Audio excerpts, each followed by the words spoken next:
Les inondations ont succédé à la sécheresse dans cette vallée du sud de l'Angola. Les champs sont gorgés d'eau. Et à cette époque de l'année, ces plants de maïs devraient être plus hauts qu'elle. Moussaka Fernanda est agricultrice.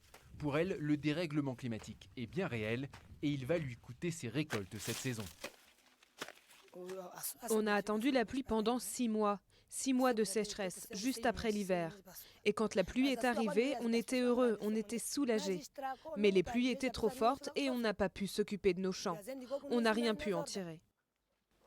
Aujourd'hui, la famine menace Moussaka et ses enfants, qu'elle élève seule. Car depuis la sécheresse qui a frappé la province de Huila, son mari est parti à la ville pour trouver du travail. Il est parti à cause de la faim. Dans le temps, on partageait le travail et il aidait à acheter à manger pour les enfants. Mais quand on n'a plus eu assez, il est parti. Une situation courante dans les campagnes d'après l'ONG World Vision. Pour cette experte de la protection de l'enfance, les mères ne sont pas les seules à payer le prix du changement climatique. Leurs filles sont également affectées.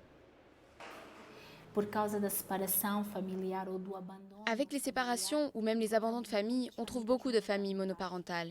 Et dans ces cas-là, ce sont les filles qui se retrouvent à aider leur mère d'une manière ou d'une autre.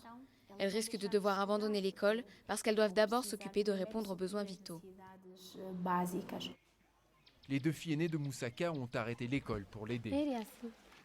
Quand la plus âgée est tombée enceinte, sa mère lui a demandé de partir vivre dans la famille du père de l'enfant.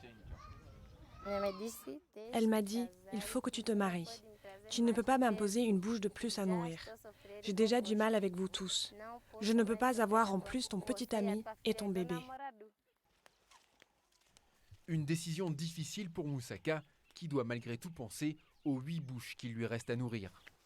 D'après l'ONU, depuis l'épisode de sécheresse en Afrique australe, 45 millions de personnes y sont menacées par la famine.